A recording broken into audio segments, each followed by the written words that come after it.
Hi friends, good morning. আজ হচ্ছে বুধবার, ছেলেরা স্কুলে যাবে, সেই জন্য আমি একটুখানি পরোটা বানিয়ে নিলাম। ওদেরকে টিফিনে আজকে পরোটা আর আলুর দমটা দিয়ে দেবো। কালকে রাতেই আলুর দম বানিয়ে রেখেছি, তোমরা তো দেখেইছো। তো সেই আলুর দম দিয়েই আজকে পরোটা বানিয়ে ওদেরকে টিফিনে দিয়ে দিলাম। আর এখন একটুখানি ভাত বানিয়ে নিয়েছি, ওদেরকে একগাল করে ভাত খাইয়ে দেবো। স্কুলে অনেক দেরি হয় তো, আর টিফিন যা দেওয়া হয় বন্ধুরা সবাই মিলে একসঙ্গে খায়, ওই জন্য একটু বেশি করেই দেওয়া হয়, কিন্তু ওতে মনে হয় না যে কিছু হয়। তো ওই জন্য একটু করে এখন এই 3-4 দিন হলো যে একটু করে ভাত বানিয়ে দিচ্ছি। আর চিন্টু বাবার গাড়িটা খারাপ হয়ে গেছে কালকে রাতে, ওই জন্য বড়ো গাড়ি বার করেছে, বড়ো গাড়িতে করে স্কুলে যাচ্ছে। তো চলো স্কুলে যাক, তারপর অনেক কাজ আছে। এইদিকে কাপড়ও কাচতে দিয়ে দিয়েছি, রান্নাঘর পুরো নোংরা হয়ে আছে।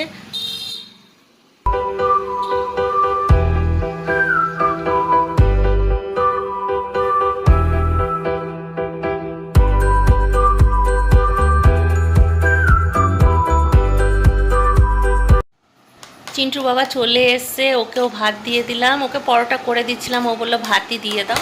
মেখে দেবো? হ্যাঁ, চিন্টুর বাবার একটাই প্রবলেম জানো তো, ও ভাত মেখে খেতে পারে না একদম। তো মাঝে মধ্যে ওকে ভাত মেখে দিতে হয়। আজকে ওর ভাতটা মেখে দিলাম, বললো ভাতটা মেখে দাও, তাই ভাতটা মেখে দিচ্ছি বেশ ভালো করে। স্কুল লাইফের কথা মনে পড়ে যায়। Tata bye.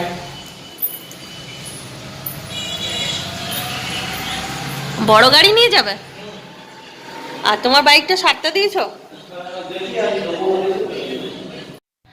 চিন্টুর বাবাও খেয়ে দিয়ে দোকান চলে গেল, আর আমার কয়েকটা কাজ আছে, সেই কাজগুলো করে নিই, তারপর তোমাদের সামনে আসছি।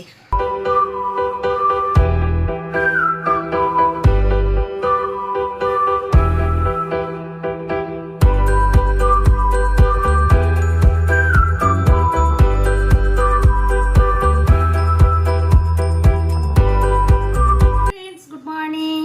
সকাল সকাল তোমাদের কাছে মর্নিং জানিয়ে দিয়েছি, এখন হচ্ছে তোমাদের সঙ্গে সাক্ষাৎ, তাই ভাবলাম আরেকবার গুড মর্নিংটা জানিয়ে দিই। চিন্টুর বাবা দোকান চলে গেছে, ছেলেগুলো স্কুলে চলে গেছে, এখন ঘর ফাঁকা, নিজের মতন স্বাধীন একদম।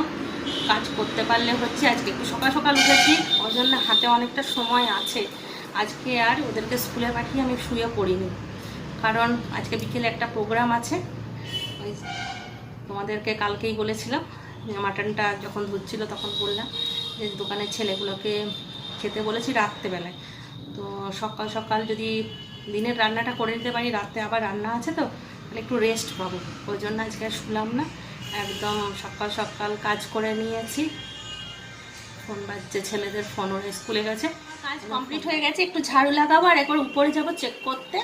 তো উপরটা চেক করে আসি যে সব ঠিকঠাক যদি আছে তাহলে আর কাজ নেই, আর যদি ঠিকঠাক না আছে তাহলে সমস্ত বিছানা টিছানা ঠিক করে আসতে একটুখানি সময় লাগবে।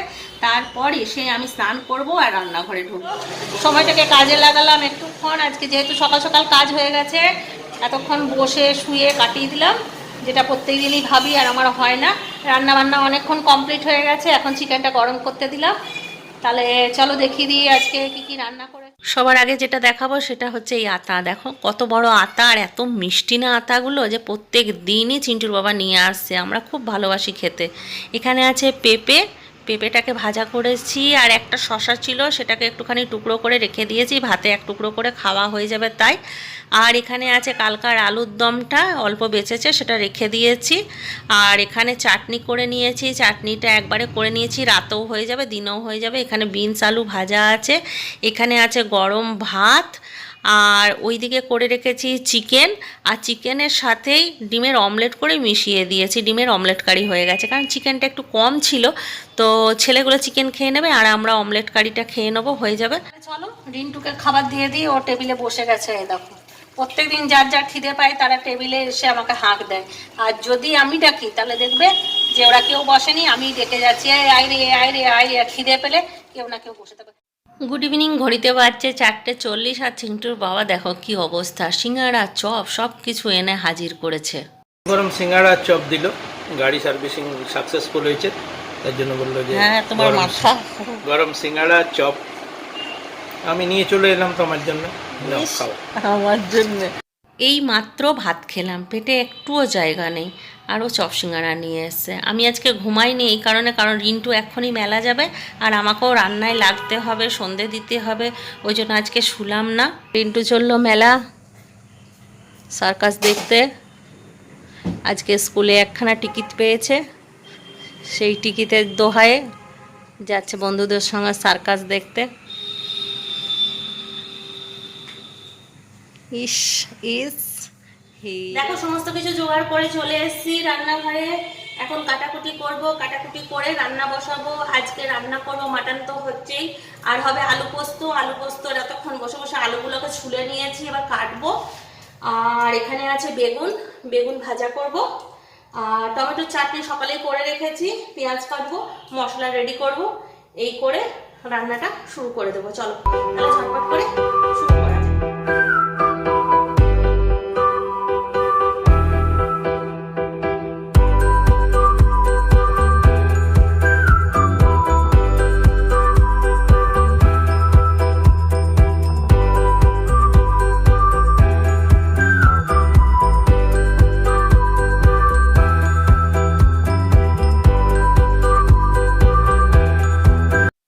চলো আমার সবজি কাটা হয়ে গেছে, আগে পোস্তটা চাপিয়ে দেবো। তো পোস্তটা চাপানোর জন্য তেল দিয়ে দিয়েছি, কালো জিরে ফোড়ন দিয়ে আলুটা দিয়ে দিয়েছি। এটা একটুখানি সেদ্ধ হোক, তারপর এতে পোস্ত মেলাবো। পোস্ত মেলিয়ে এটাকে নামিয়ে তারপরে বড় কড়াইটা বসিয়ে একবারে বেগুন ভাজবো, তারপরে ওটাতেই মাংস বসিয়ে দেবো।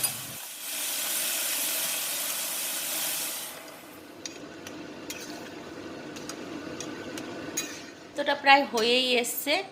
আর দেখো এখানে কতগুলো বোতল রাখা আছে। এই বোতলগুলো কি করব জানো, এই বোতলগুলো পিছনটা কাটবো আর সামনে একটা ঢাকাটায় ফুটো করব, আর এগুলো গাছে জল দেওয়ার ব্যবস্থা করব। আর এখানে আতা আছে, আমার না চা খাইনি না, খুব খিদে পেয়েছে, তো ভাবলাম আতাটা খাই। আমার আবার যেটা খেতে ইচ্ছা হবে সেটা তখনই খেতে হবে, আমার আবার না ওই সব খাওয়ার টাইম নেই। তোমরা হয়তো অনেকেই ভাববে রাত্রেবেলায় ফল খাচ্ছে, কিন্তু আমি অত নিয়ম করি না জানো তো। আমার খেতে ইচ্ছে হয়েছে মানে ওটা খেতেই হবে। তো যেহেতু চাটা খাইনি, সন্ধেবেলায় খিদে পেয়ে গেছিলো, আর ওইদিকে পোস্তটা হচ্ছে, তো ভাবলাম কি করব, তাহলে একটু আতাটাই খাই।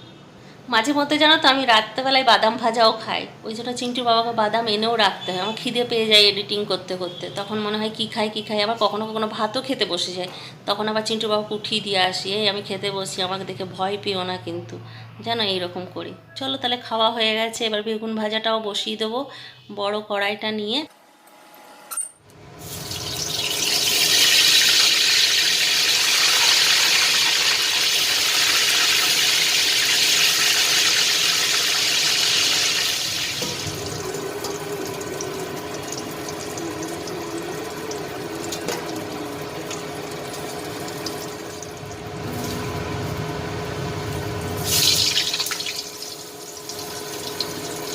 বেগুনগুলো ভাজা হয়ে গেছে, মাংসর আলুগুলোও ভেজে নিলাম, এবার মাংসটাও বসিয়ে দেবো। মাংস রান্নাটা শেয়ার করব না আমি, মানে দেখতে থাকো শুধু এরকমই, কারণ মাংস রান্না সবাই জানো, খালি আমি রান্নাটা কেমন করছি সেটা খালি তোমরা দেখো, আর তোমাদের সঙ্গে আমি গল্প করতে থাকি।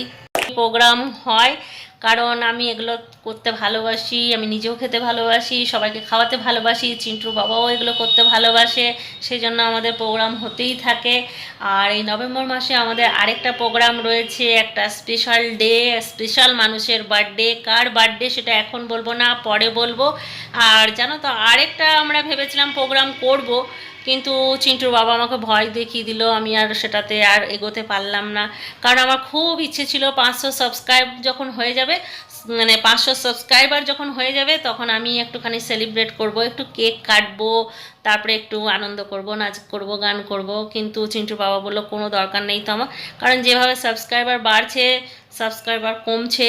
আজ 500 সাবস্ক্রাইবার হবে, তুমি সেলিব্রেট করবে, কালকেই দেখবে 450 হয়ে গেছে, তাহলে তোমার মানে আনন্দ করার কোনো মানেই থাকবে না। তো এখন দরকার নেই, পরে করবে। তো দেখলাম ঠিকই বলছে, ওই জন্য এখন ওটা বাদ দিলাম। আর সবাইকে ধন্যবাদ, যারা যারা সাবস্ক্রাইব করেছো তারা মানে দেখবে অবশ্যই, ভালো যদি লাগে তবে। আর তাদেরকে অসংখ্য ধন্যবাদ, কারণ তাদের জন্যই আজকে এই জায়গায় এসে পৌঁছেছি আমি। আর ভবিষ্যতে যদি আরও মানে বড় জায়গায় যাই, তাহলে তো অবশ্য তাদের জন্যই যাব। আর সবথেকে বড় ক্রেডিট যার, সে হচ্ছে আমার ভাই সুজিত। সুজিতের জন্যই আজকে এখানে এসে পৌঁছেছি। সুজিতকে একটা বড় করে স্যালুট আর একটা ধন্যবাদ, বেশি ধন্যবাদ দিয়ে ওকে ছোট করতে চাই না, কিন্তু আজ সত্যি আজকে যদি এসেছি এত দূর ভাইয়ের জন্যই এসেছি। ভাই প্রচণ্ড খেটেছে, প্রচণ্ড, মানে কিছু বলার ভাষা নেই। মানে সবাই যারা যারা সাবস্ক্রাইব করেছো তাদেরকে বলবো অসংখ্য ধন্যবাদ, আর ভাইকেও একটা বড় করে ধন্যবাদ। তাহলে চলো, মাংস রান্না হয়ে গেছে, কথাবার্তাও শেষ হয়ে গেছে, সবার আসার সময় হয়ে গেছে। তাহলে চলো সাথে থাকো আর দেখতে থাকো। আগে আজকার প্রথম অতিথি আমাদের বাড়ি চলে এসছে, হচ্ছে অভিজিতের বউ আর অভিজিতের মেয়ে। ওদেরকে দিয়ে গেল অভিজিৎ এসে, আর ও আসবে দোকান বন্ধ করে সবার সাথে। তো চলো একসাথে বসে গল্প করি, তা করতেই আবার সবাই চলে আসবে। প্রায় 10টা বেজে গেছে, আর আমি খেতে দিতে যাব, তার আগে বললাম একটুখানি গল্প করে নিই ওদের সাথে, তাই গল্প করছি। যে ওরা বলছে যে বৌদি তোমার লাস্টে ওই খতম বলো, সেটা আমার খুব ভালো লাগে। সেটাই শুনে আমরা সবাই হাসছি।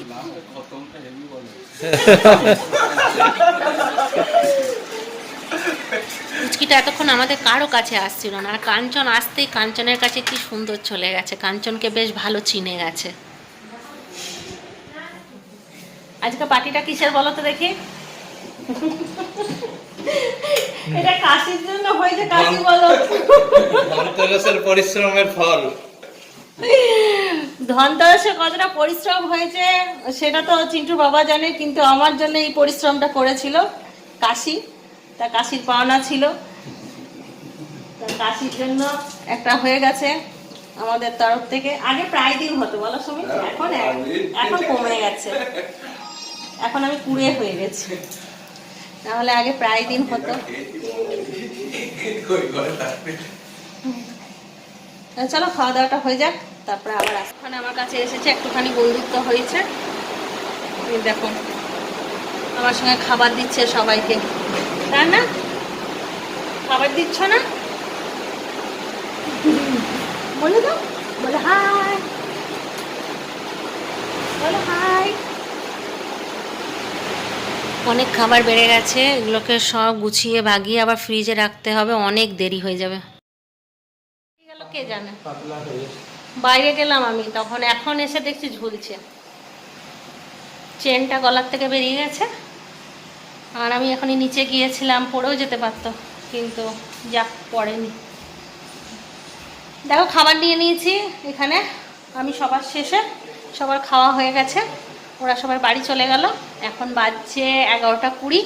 আমি খাবো, ভাত নিয়েছি, রুটি নিয়েছি, পোস্ত, বেগুন ভাজা, চাটনি, মিষ্টি, আর মাংসটা উপরে রাখা আছে, এখনো নামানো হয়নি। আজকাল ব্লগটা আমি এখানেই শেষ করছি। সবাই ভালো থাকো, সুস্থ থাকো, ব্লগ দেখতে থাকো, tata, bye bye, good night, কাটতাম।